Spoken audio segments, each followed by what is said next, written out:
here, connection, communication, and creativity. I'm so delighted to introduce to you Ms. Deborah Korn, who is the founder of the Print Media Center and the founder of Project Peacock, which she will be telling you about shortly.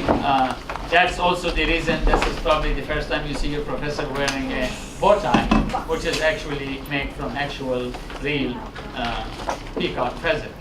No animals were harmed in the making of this bow tie.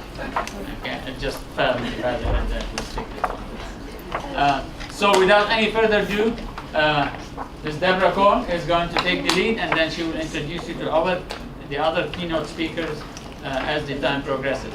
So please welcome with me, Deborah Korn. Thank you so much, Mr. Magazine. I like to call him Mr. Mags. Mr. Mags and I go way back. Sorry, is that? I hate that little arrow on the bottom of the thing, but I'll live with it. So we were invited to come here to share with you some ways to provide connection, communication, and creativity through the printed page. So how did I end up here at the University of Mississippi?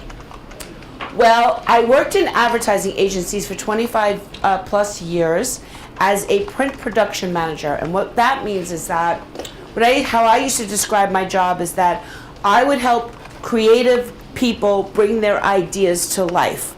So it's one thing to have an idea, oh, I want this package that looks, this box that looks this way, I want a magazine that talks to me, or I want something really shiny on the cover. That's the idea, but then it has to be manifested into reality, and that's where I came along. And I'm a strong believer in reality, which is something you might learn during this presentation. So after a while, I had lost my job, and I started a LinkedIn group called Print Production Professionals, which you're all invited to join. I started growing it organically, hoping that I could find a job through this group.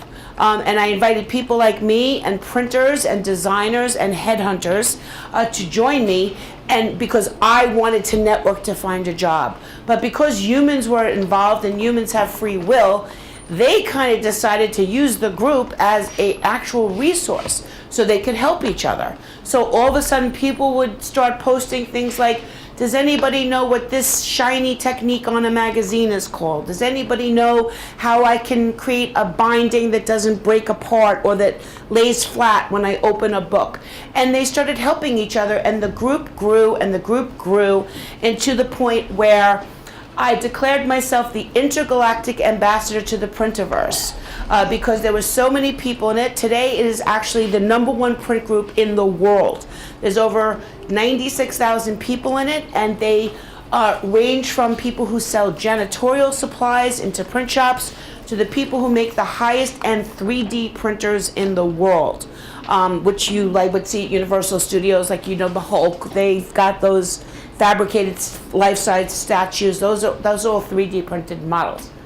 So one of these things, from the vantage point of sitting on the top of the pyramid of all these people and watching all the conversations that were going on from all the people who comprise the Printerverse, what I started learning really quickly is that people had needs, but they weren't communicating to each other, and they weren't all meeting each other's needs at the time that people need things. When they say the worst time to need something is when you actually need it. It's better to have it, like an aspirin or something, like where did I put it? I've got a headache now. So there was a huge disconnect in the industry as far as what was actually possible with printing technology today versus the way that people feel about it. You might think of it as an antiquated technology. You see it in the movies. Stop that press. You know what I mean? Like there's always an old guy running around with an apron. Stop that press. Well, it's not really like that anymore. Presses are really more like big computer processors now. So because there was this, my website very quickly provides inspiration, printspiration, and fun. I host podcasts from the Printerverse, which is a program all about print and marketing. There's 50,000 people that listen to it in 118 countries, and there's only 188 on planet Earth. So I'm working on the penguins, but I think we got to get some Wi-Fi for them. I started Project Peacock, as Mr. Magazine said. It's a traveling show and tell workshop shop that we're doing here in a smaller version because we could only had time to bring 2 companies with us. But the whole purpose is to share with you guys the opportunities that you have to manifest your work, whether you're a writer or you want to be a publisher. There's opportunities to be really creative and differentiate yourself in the marketplace. I am one of the founders of Girls Who Print. It's a group for women in the printing industry. It's just a networking group, so everyone is welcome to join that. We also started a women's print mentoring network where you can sign up. It's totally free to be a mentor or a mentee or both. And by the way, don't think that we don't all have people older than you don't have something to learn from you. You guys have a lot of information that is really helpful to us about the way that you guys function in the world, so you can really, I would encourage you to sign up to be both, and we will match you with somebody. It's not just about print, it's about career advice, networking, meeting people, internships, jobs, we're all just going to try to empower each other and help. Now, no offense to the guys, but the printing industry is predominantly men, so you already have your own network. It's called going to work every day. So the women need a little more unification, and that's what that's all about. So we have cards. I have cards with the website for the mentoring thing, so make sure you get one from me. Every Wednesday, 4 o'clock on Twitter, I host a thing called Print Chat. If I'm not there, Sandy Hubbard is my co-host. It's an hour-long discussion about things that are print and marketing through Twitter. You can watch it, you can participate, but I would encourage you, if you are on social media, if you are on Twitter, to go in there and connect with all the people chatting, because they're actively engaged in the printing industry. They have a lot of connections there. They've got good jobs in the printing industry, and they know a lot of people. So if you engage with them and they, what did I do? If you engage with them and they engage with you, keep your finger on. I started a holiday called International Print Day online. And what that is 24 hours of sharing your love of print through social media. It starts in Australia at 6 o'clock at night on a Wednesday, on a Tuesday, and by 6 o'clock at night in the United States on the Wednesday, the holiday ends. And all we do for 24 hours is share that hashtag IPD19, International Print Day 19 for this year. Last year was 18, next year will be 20. I know, very clever, right? And we share information about print, why it's cool, maybe share some statistics about how people retain more if they read something versus seeing it on a screen, whatever it might be. Since we started it, it gets anywhere from 50 to 60 million impressions, which is a lot. It's like, not well, the Super Bowl is a lot more, but it's TV numbers for social media. That's pretty great. And like I said, every continent except Antarctica participates, so that's pretty cool.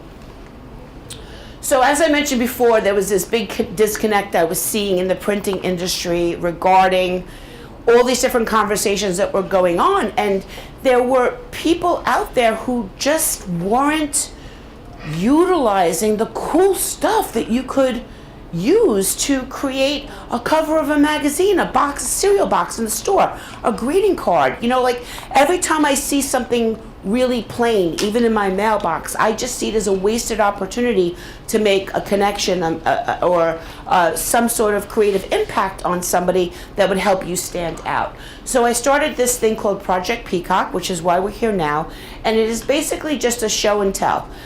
We're not here to sell you anything, which is why people usually like us and let us in. We're going to give you free pizza. Who doesn't love free pizza, right? And basically the goal is very simple. We think of you as influencers, really. You will be the influencers of the journalists, future publishers, people involved in the printing industry, hopefully. And because of that, all we'd like to do now is just give you, not me, but they will, Sherry and Ashley, will give you ideas. We want to lay out the ingredients and let you come up with the recipes, which might be a little different than, some people come here to talk and say, you need to do this, this, and this. I don't like to do it that way, because working in the advertising agency, if someone says, we need to make a postcard, all of us say, why does it have to be a postcard? And that's the way you should think about it, because it doesn't have to be a postcard. Maybe somebody wants a postcard, but there's a better way to do it. Every time we show people things, no matter what it is, especially when we go to the advertising agencies or we deal with the designers, first reaction is, I did not know that was possible. But that's not good anymore in this world. In order to really stand out, even as a job candidate, if you're going to work in a publishing environment or a print environment, however that manifests, that word print doesn't mean you're working in a print shop or at a printing plant, But if you write your part, if you write and your words get printed, you're part of the printing industry, believe me. And you want to know, like say you're a writer and you want to pitch a story. If you know that stories can be different in magazines, you might say, I would like to pitch a story, but I like to do it from 2 different angles. And it is possible to send this angle to people of a certain age and this angle to people of another age. And that makes you a more valuable candidate, just that you even have that information that kind of stuff is possible. So that's kind of what our goal is here. So when Dr. Husni invited us here, he asked us to come up with a theme, and connection, communication, and creativity between the pages came in mind. Because as I said before, a piece of print does not just have to be a piece of print anymore. It can do other things. And print has always done other things. It is the original connection device. It is the original social media. It is the original communication device. That's how, you got telegrams. That's how you learned about news around the world. You got a telegram or you had to read it in a newspaper. That was the only way to get it. So I just want to take each of these one by one, and very quickly we'll, come up with some, maybe some ideas. So there are no right or wrong answers to this. There's not going to be any slide after this that says this is what connection is. This is an open conversation, and all I'm trying to do is get you to think about things a little differently. So in general, and I like to call on people, so don't be scared. Oh, now you got scared. You're engaging, so I'm going to call on you first. What does connection mean? Connection is when there's like 2 people who kind of have the same idea and they come together. So 2 people who have the same idea that come together. So that's a great example. Connection, whatever. Like asking questions more. Okay, fantastic. A connection made by somebody providing information and you ask a question. Just by virtue of asking a question and receiving an answer, you're making a connection with somebody, right? Sir? Or just like meeting new people and sharing ideas. Excellent. So a connection helps you amplify your community, grow your community, grow your community with people who might think the same as you, or maybe they think differently, but either way you're making a connection about something. So great answers, everybody. Thinking of it from a publishing standpoint, if you're a publisher, that magazine is really a product that you're selling, right? As much as it's a piece of journalistic work or art, depending upon how many printing techniques were going into it, it's still a product like a car that needs to be sold. So why would a connection be important? How are connections important from thinking of it that way? Connections are building a bond. So for publishing companies and their products, it's building that bond with their audience. Perfect. So she said building a bond with your audience, or as a publisher might say, creating subscribers, creating readers, creating an audience. So that's a fantastic answer. So It's important because you need to sell a product, but you can't. Why do people buy cars? Why do people buy shoes? They feel there's something emotional connection to it, right? So your piece of print needs to have emotional connection to sell a product, right? And you need to know your audience in order to do that. So how can a connection be achieved through print? Just a random question. I will pick on redhead right there. Just by like putting those shared ideas that you have into print and then other people reading it and it can change their perspective. Yeah, that's a great thing. So you write articles for your audience, or maybe you give them a different way to look at things, and they think of your piece of print as a thought leadership device, as something they can go to learn information, to support the information that they want to learn about, or to learn something new. So that's a great answer. How else can a connection be achieved through print? Sir with the green shirt right there. Just like loyalty, I guess. Over time, if somebody like grows up on a certain thing, they're just gonna be used to it. That's beautiful. Loyalty.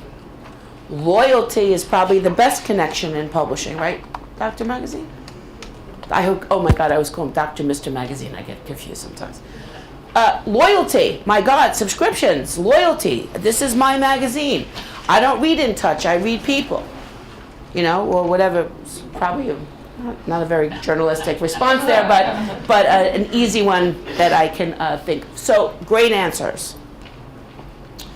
So we kind of covered this a little, so I'm not going to go back, because what results are beneficial to publishers? You're selling a product. You want people to buy your product. So that's what this is all about. Besides the content, of course, which is super important. But once your people are, if you've created all the connections that you guys said before, then you should end up with something that's beneficial to the publisher. How is it beneficial to the reader? How you put your magazine together through connection beneficial to the reader? Yes, yeah. Because they learn new things that they never would have learned otherwise. Yeah. They learn new things. What else could happen? Sherry Jamala, what else could happen? Connection with just people that are outside of your general network, so you can learn something from somebody that you didn't know yesterday.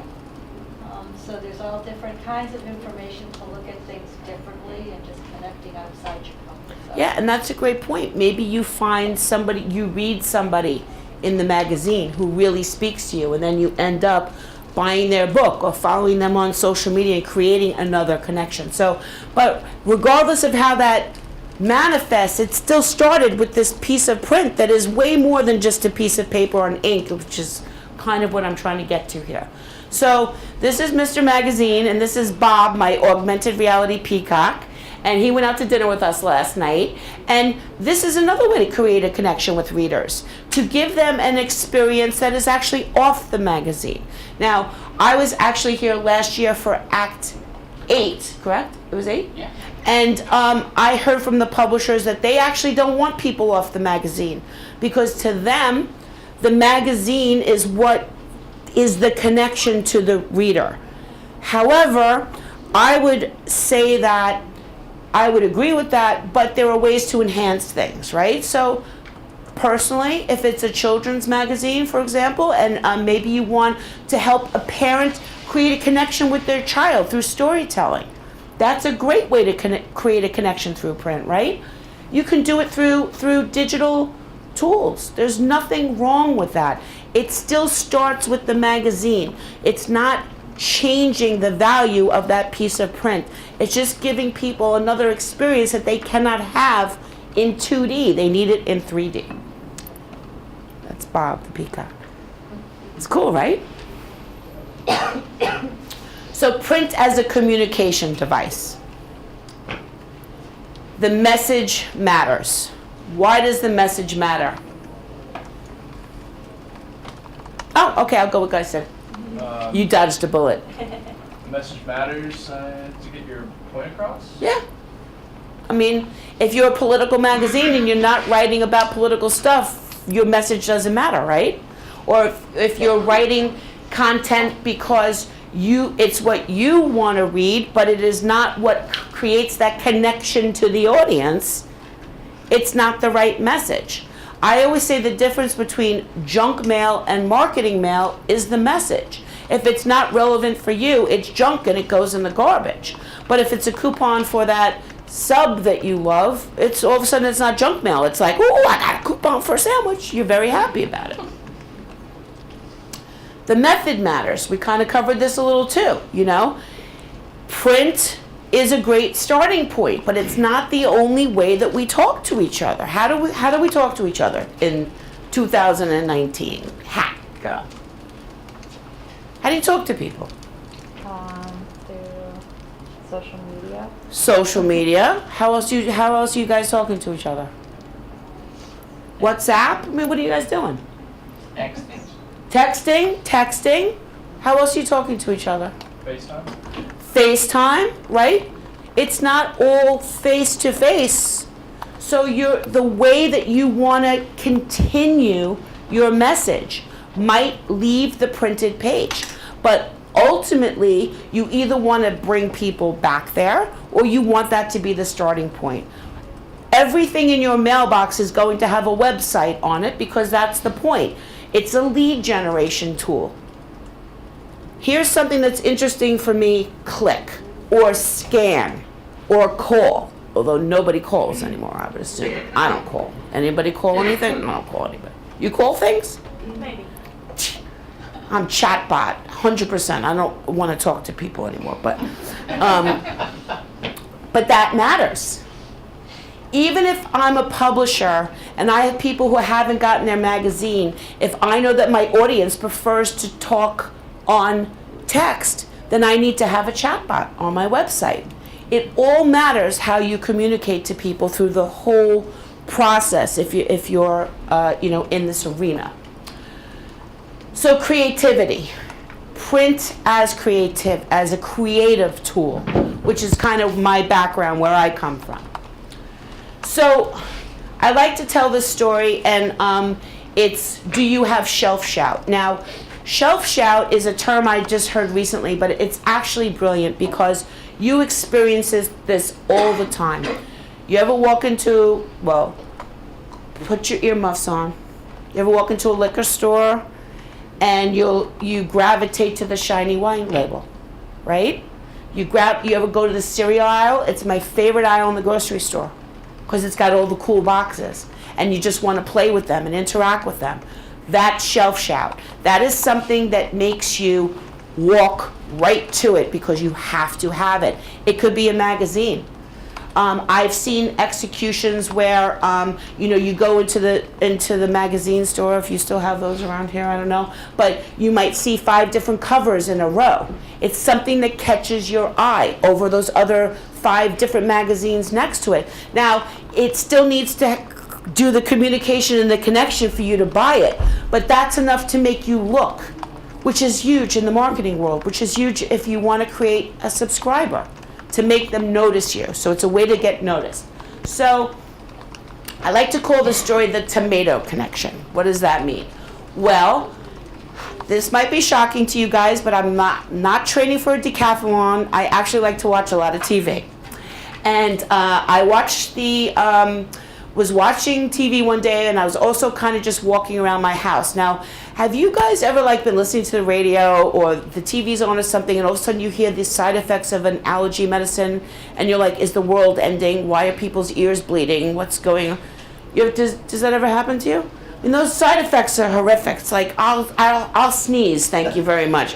I prefer to sneeze than have those side effects. Thank you very much. But this happened to me. There was a commercial on the TV I heard about tomatoes.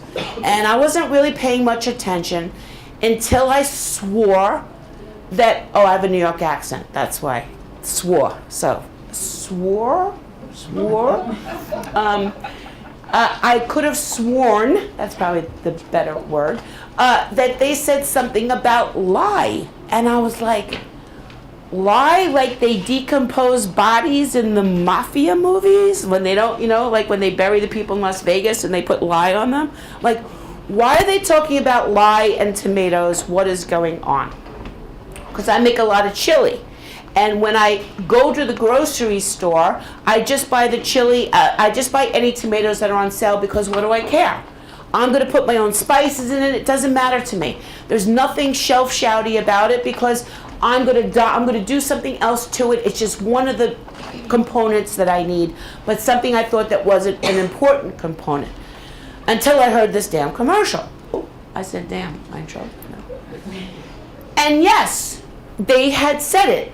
Lye peeling, and I have a DVR, so I was able to rewind the commercial, freeze frame it, and this is an actual screenshot of the commercial, where it gives you a warning, gives you a little disclaimer that yes, to most tomatoes that are peeled, in the cans are used, lye is used for that, but don't worry everybody, it's safe for tomatoes. To which, of course, I said, but what about humans? Why do I have to eat lye on my tomatoes? This is crazy. But wait. Hunt's peels their tomatoes with beautiful natural steam. Water. H2O. No body decomposing chemicals. Heated water. Like a geyser or like a nice hot spring. My tomatoes are in a hot spring. They're happy tomatoes, right? So on one hand, you have poisonous chemicals that are totally safe for tomatoes, but no one's mentioned if they're safe for humans. And steam, water, with their tagline, it's good to be different.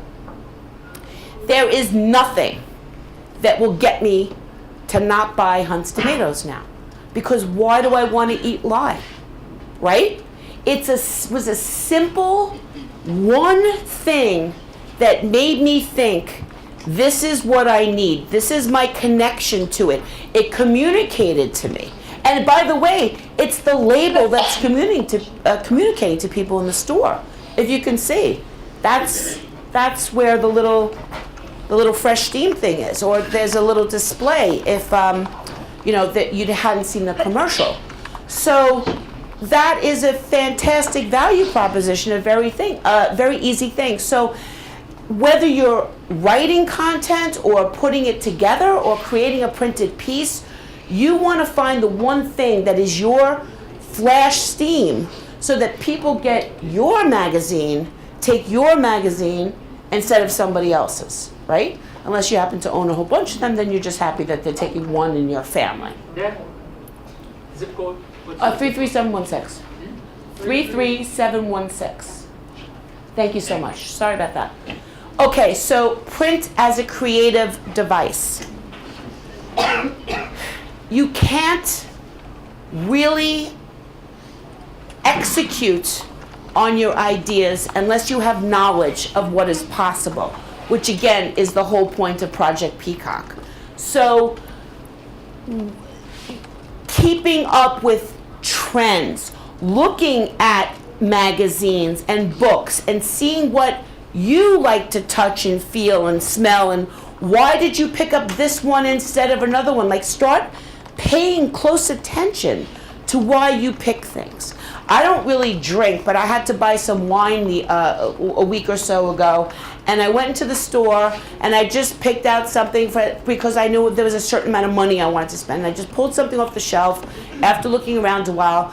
I got in my car, was driving home, and the sun kept, like, something shiny was like in my eye, and I turned around and realized that I bought the wine because of the label. It was a shiny, fun label, and that's really the only reason I did it. But that was enough to make me a purchaser. Now, the person I gave the wine to, if they liked it, there's a reason that I might have created a wine subscriber, you might say, right? So when it comes to creativity, though, like creativity, there's usually a price tag associated with it. Because you could be regular creative, you could do a great layout of a magazine, you could make sure that people can read it very clearly, that they understand what the headline is, what the value proposition is of the article. But If you want to start adding augmented reality peacocks to it, or a bunch of different fancy stuff on the cover that makes you have the shelf shout, you're going to have to spend some money on that. But you need to first have established the connection and the communication with your readers or your audience in order to know that that creative financial risk is worth the reward. Do have more people read my magazine when there's a blue cover than a red cover? Have more people bought my magazine when I had an augmented reality feature in it? Have more people bought my magazine when there was a specialty effect of foil or something shiny on the cover? And you need to apply this all before you just say, I saw this really cool thing and we should do it. Just because you can doesn't mean you should. Now, a lot of the print, I'm sure Sherry's like, no, do it. But that's, as a creative person, I know that everything doesn't always work. And it's really important to understand your paper, which is Ashley from Domtar is here to talk to you about that, and your output, which is your press, which Sherry is here to talk about. It all works together now, but first you need to establish what you think your goals are, and print creativity falls into this. And also creativity, as we mentioned, helps you create that connection. Any sort of interaction digitally for children that parents can help them with is going to help them create a connection. They're going to give you that magazine, that book, that piece of print, the credit for helping them, and they'll look for the next book. They'll look for the next magazine to come out next month to tell the next story to the kid. And communication. Creativity, if it's something pops up, you ever open up a magazine and you can do something with it. You can peel something off of it, or maybe we were speaking about this last night that they used to have magazines that you could have fragrances in it now, but they stopped that because a lot of people started suing people. I don't like the smell, it offends me. So, but in those cases, it becomes a communication device. Maybe people are talking about, did you get that sample of that new cream in the Vogue last month? So it's all important. Ta-da! So that's all I have, because I'm just really setting the foundation here for the presentations that the paper and the presses are going to do for you. If you have a cell phone, you probably might want to take a picture of that. That is information about how you can find me. But I will give you some stuff after, and I have business cards for everybody as well. And print long and prosper, everybody. Thank you so much.